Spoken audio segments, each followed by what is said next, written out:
So this is the question number 2 for your activity sheet number 1. So the question is, for treatment for 5 fever blister, including a placebo, A were randomly assigned to 20 patients.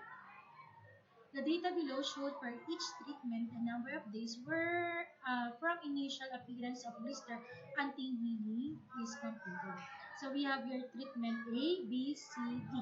So remember again, you have one independent variable and one dependent variable.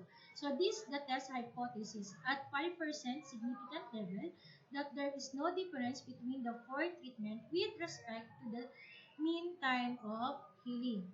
So anong gagawin natin?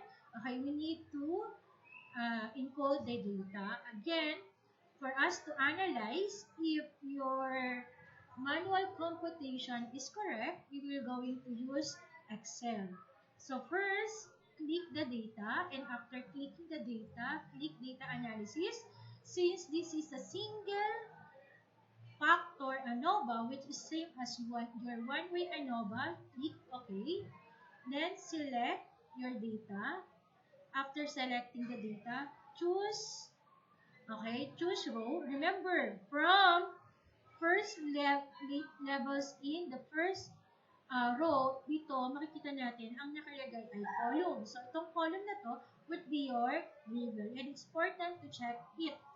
Or else, we don't want to include your level in your data analysis. So, since this is 5% significant level, this would be converted into 0.05.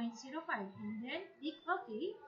And this would be our analysis. So, you can verify again if your manual computation is same with Excel. Remember,